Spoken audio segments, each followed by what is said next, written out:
March 23 പരിഹാസങ്ങളെ അതിജീവിക്കാം. Mathai 27 മുതൽ 31 വരെയുള്ള വാക്യങ്ങൾ. അനന്തരം ദേശാധിപതിയുടെ പടയാളികൾ യേശുവിനെ പ്രത്തോറിയത്തിലേക്ക് കൊണ്ടുപോയി. സൈന്യവിഭാഗത്തെ മുഴുവൻ അവനെതിരെ അണിനിരത്തി. അവർ അവൻ്റെ വസ്ത്രം ഒരിഞ്ഞു മാറ്റി, ഒരു ചെമ്മന്ന പുറങ്കുപ്പായം അണിയിച്ചു. മുൾക്കിരീടം മെടഞ്ഞ് അവൻ്റെ ശിരസിൽ വെച്ചു. വലതു കൈയിൽ ഒരു ഞാങ്ങണയും കൊടുത്തു. അവൻ്റെ മുമ്പിൽ മുട്ടുകുത്തിക്കൊണ്ട് യഹൂദരുടെ രാജാവേ സ്വസ്തി എന്ന് പറഞ്ഞ് അവർ അവനെ പരിഹസിച്ചു.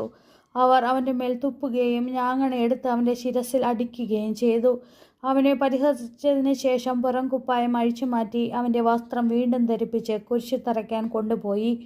പ്രാർത്ഥന. പരിഹാസങ്ങളും കുറ്റപ്പെടുത്തലുകളും ഏറ്റുവാങ്ങി നിശബ്ദനായി ദൈവിക പദ്ധതിയിലൂടെ സഞ്ചരിച്ച ഈശോയെ, ഞങ്ങൾ അങ്ങേ സ്നേഹിക്കുന്നു. ഞങ്ങളും മറ്റുള്ളവരാൽ പരിഹസിക്കപ്പെടാറുണ്ട്. പരിഹാസങ്ങളുടെ മുമ്പിൽ പലപ്പോഴും ഞങ്ങൾക്ക് ആത്മനിയന്ത്രണം നഷ്ടപ്പെടാറുണ്ട്. ഞങ്ങളുടെ വേദനകളെ, നഷ്ടങ്ങളെ അങ്ങയുടെ വേദനകളോട് ചേർത്ത് വയ്ക്കുന്നു. അങ്ങയെപ്പോലെ സമചിത്തതയോടെ അവയെ സ്വീകരിക്കുവാൻ ഞങ്ങളെ അനുഗ്രഹിക്കണമേ. സുഹൃത ജപം. ഈശോയെ, പരിഹാസങ്ങളെ അതിജീവിക്കാൻ കരുത്തേകണമേ. ഈശോയെ, പരിഹാസങ്ങളെ അതിജീവിക്കാൻ കരുത്തേകണമേ.